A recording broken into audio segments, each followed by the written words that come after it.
But you cannot equate the oppressed with the oppressor. No way.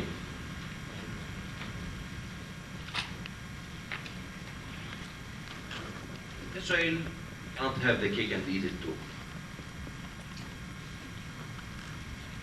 We know what Israel is doing. We live in the West Bank and Gaza. We see the confiscation of land. We see the mounting pressure from the Israelis on us. Actually, we see what the Israelis are doing. They're hijacking peace.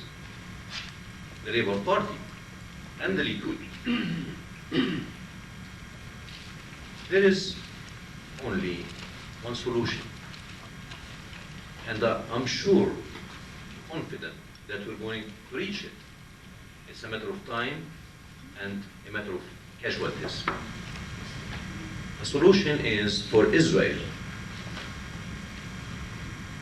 to recognize the inevitable, that a Palestinian state is going to take place in the West Bank and Gaza. As soon as Israel, Likud and Labour recognize that and start actually negotiations on the formation of the state, not negotiation how to obstruct this disaster that is going to happen, delaying it for maybe 2, 3, 5 years at the most, we will all be better off.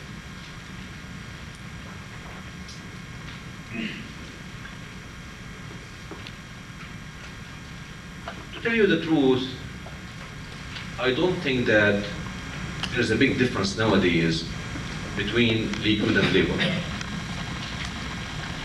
There used to be a difference, but Rabin basically was the compromise between the left and right in Israel. He projects himself as a Labour Party, but what he does is actually belongs to the Likud Party.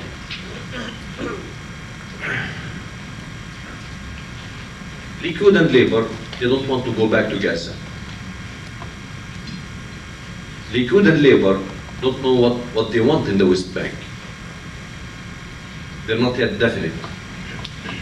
They don't want to leave it, but they know that dilemma that they are suffering from. 2 weeks ago, new numbers of how many Palestinians are living in the West Bank and Gaza. And it was, the Israelis were shocked to learn that there are 2.7 million Palestinians in the West Bank and Gaza. Add to them 1 million in Israel proper, then you have 3.7 million. And you have less than 5 million Israeli Jews. What do you want, Israel? Do you want a binational state, fine and dandy with us? You don't want it, then you want separation, but it's not a security separation. It won't work. the only thing that can work is political separation. When the Israelis decide that the time has come for political separation, they make the announcement, Jerry, we can talk about the suicide attempts after that, not before.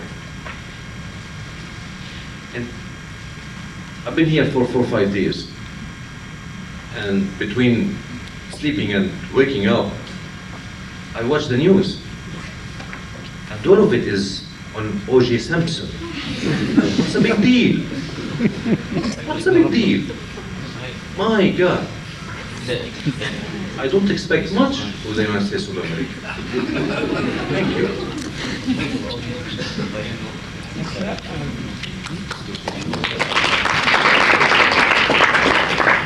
Dr. wants to say something. Dr. Hyman? I wish to make a brief comment on the first question pertaining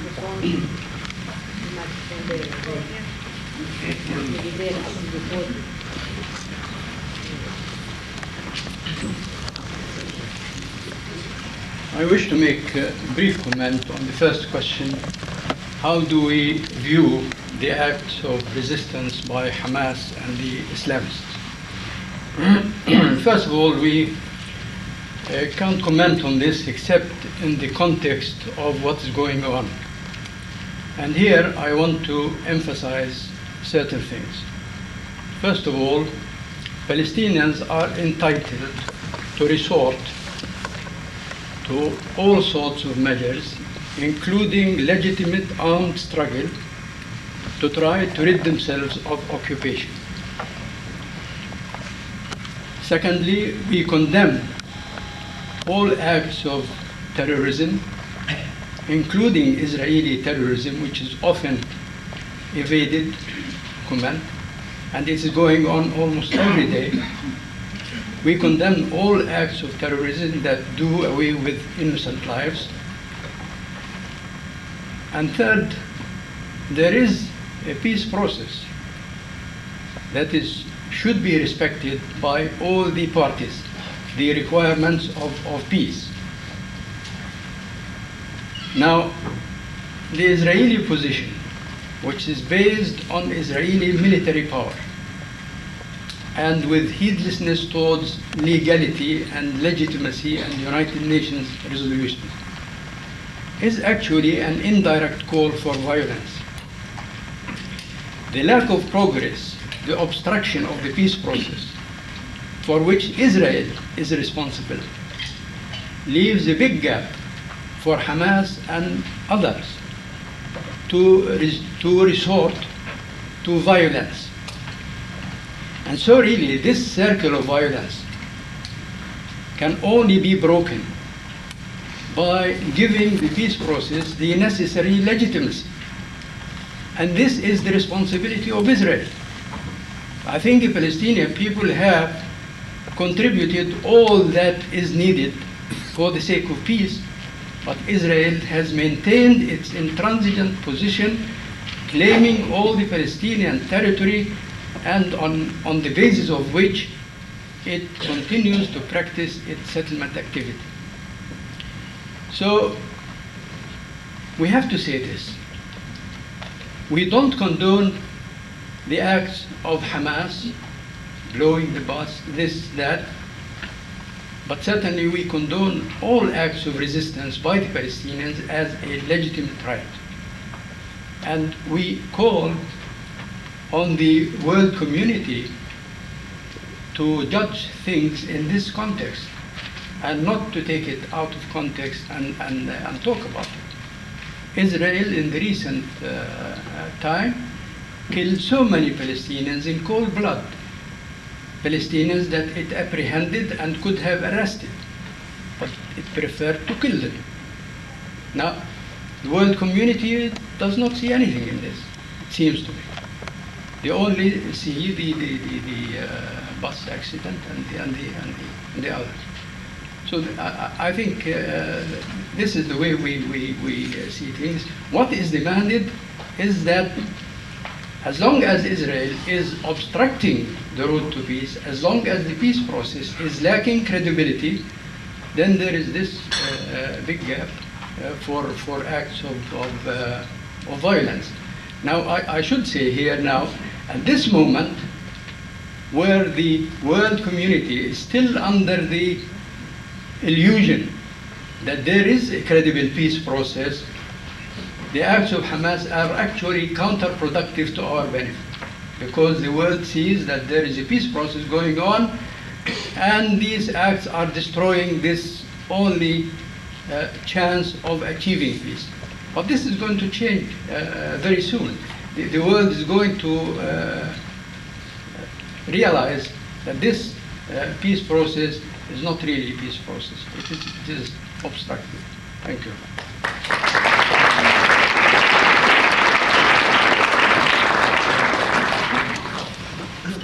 Well, thank you, Dr. Haidar. Those of us with lunch tickets will have the real wonderful opportunity to listen to more of Dr. Haidar over the luncheon address.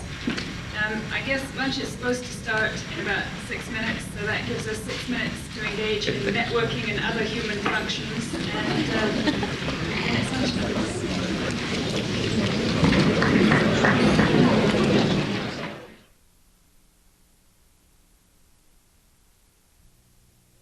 And as soon as you are safely supplied with coffee, that will be the signal to begin.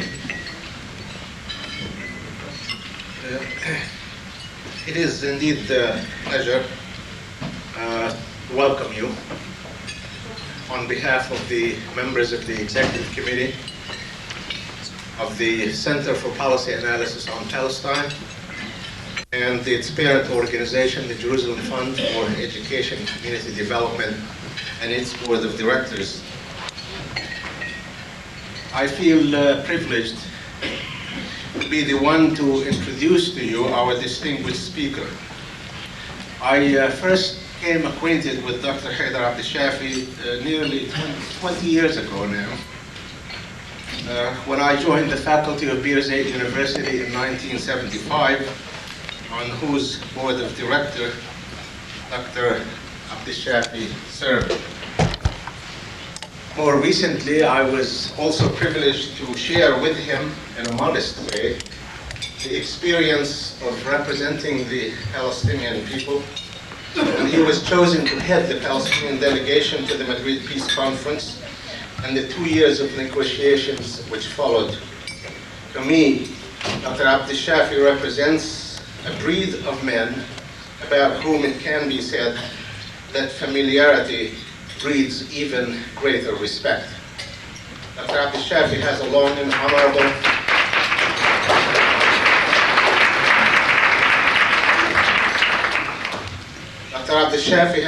honorable record of service to the Palestinian people and their just cause. After graduation from the medical school of the American University of Beirut, he served as Director of Medical Services in the Gaza Strip. He also served as the Speaker of the Legislative Council of the Gaza Strip, and he was one of the Palestinian leaders who established the Palestine Liberation Organization in Jerusalem in May of 1964, and was a member of its first executive committee. He is chairman of the Gaza Red Crescent Society and a member of the Board of Trustees of Birzeit University. And of course, he was the one who led the Palestinian delegation to the Arab Israeli peace talks for 2 years.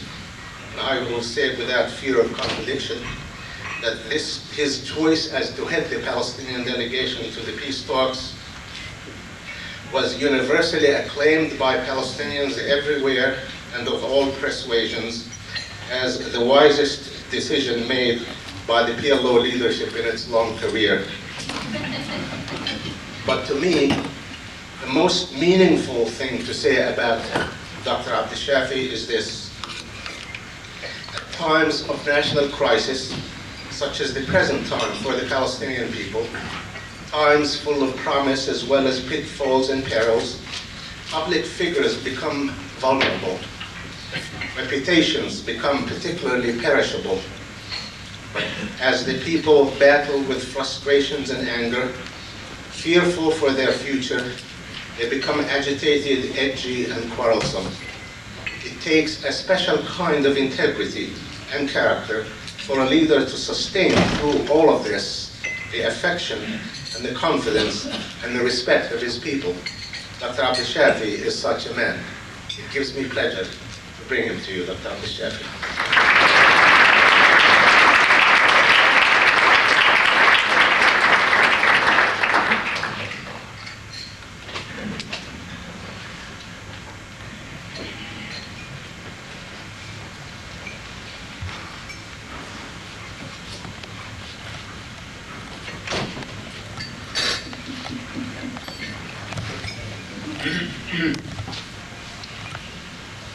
Greetings to you all.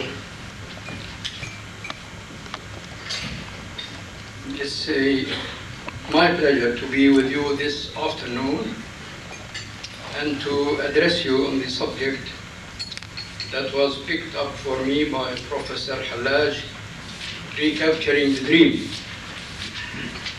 Dr. Hallaj invited me. He did tell me about suggesting the topic to be recapturing the dream.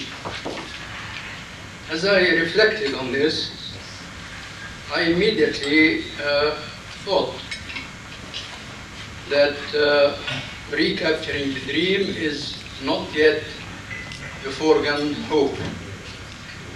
And I also felt that I have some ideas where to start, what is the priority. But of course, the rest, realizing the dream, is an all-Palestinian responsibility.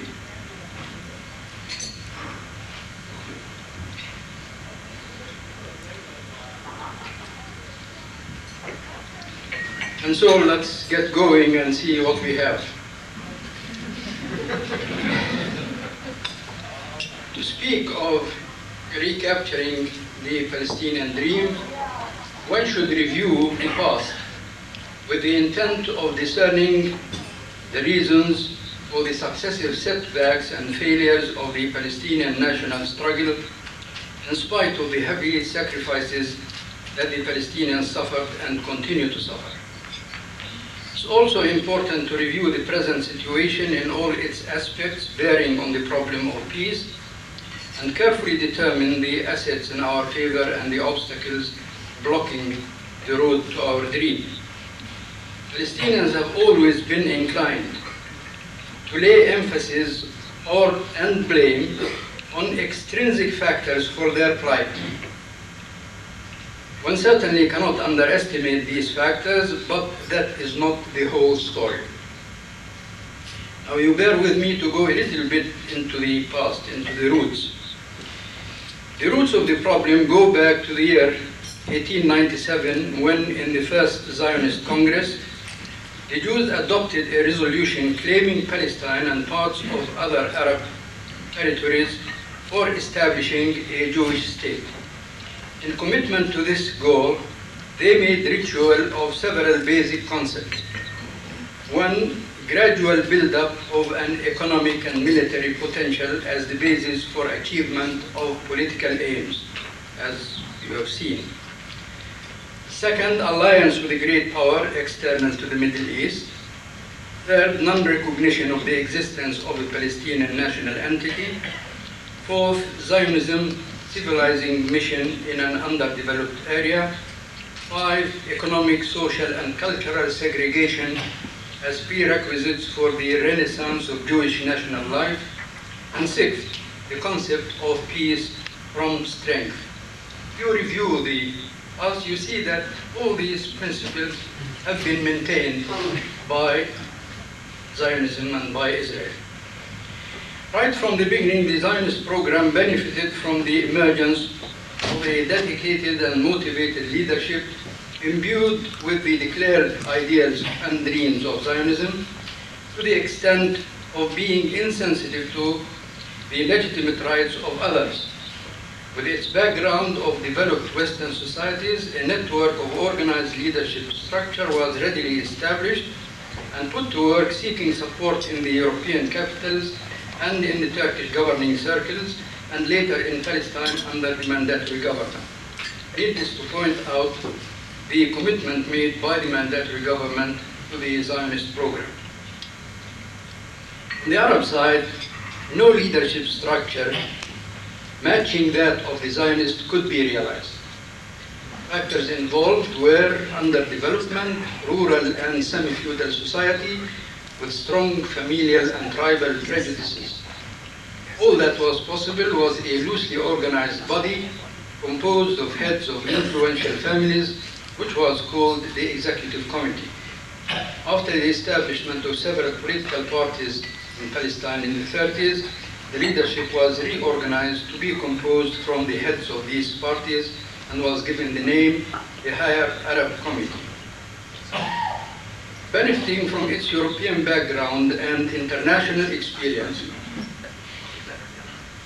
the Jewish leadership set itself in earnestness to the task of fulfilling the objectives of Zionism in all spheres, creating military and economic potential, public relations structures, mobilization of the Jewish people in Palestine and outside. While never abandoning the declared objectives, it often practiced flexibility to bypass obstacles and was always apt in exploiting Palestinian and Arab mistakes.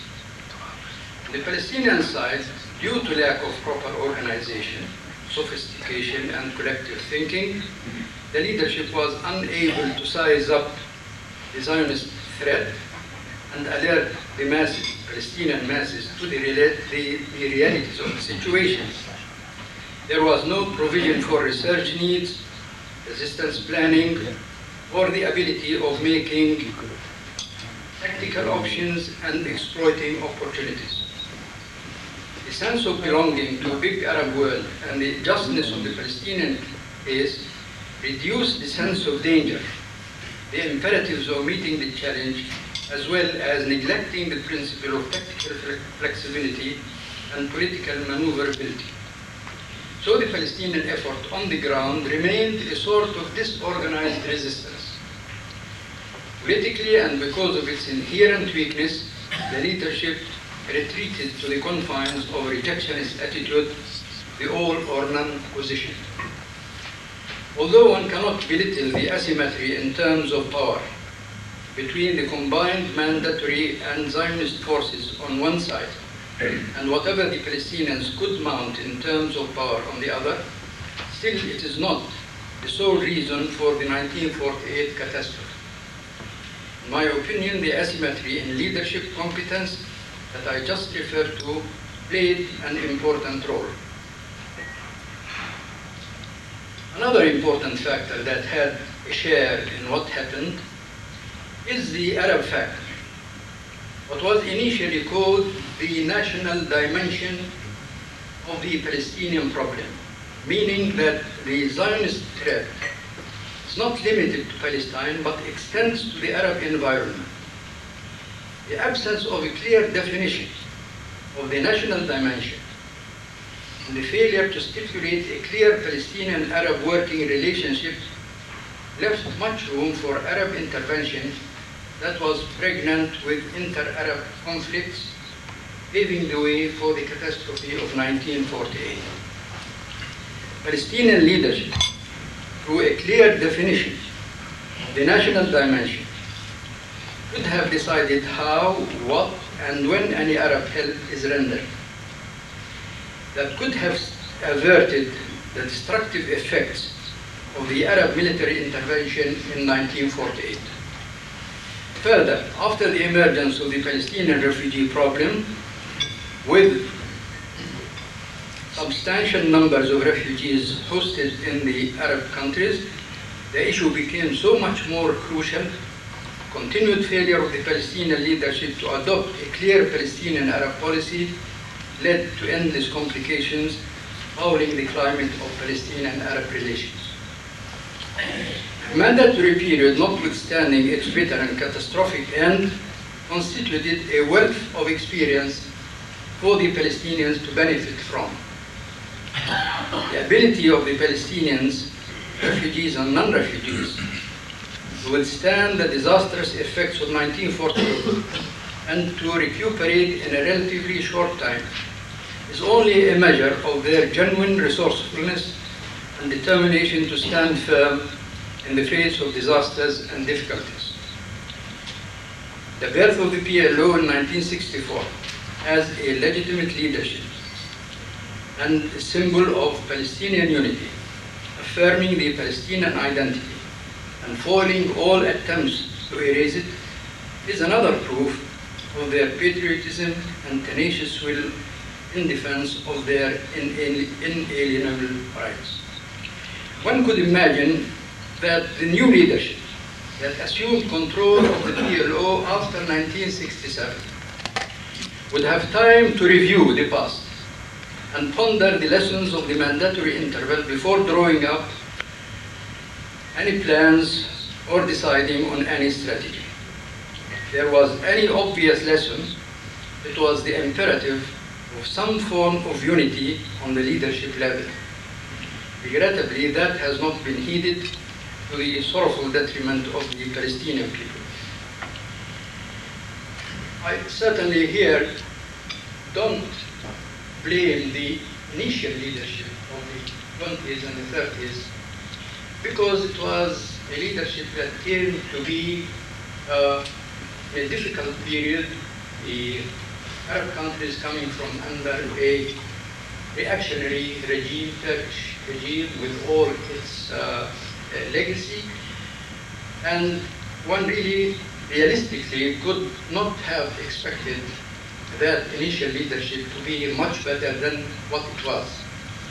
Certainly, I have much criticism and blame for the leadership after 1960.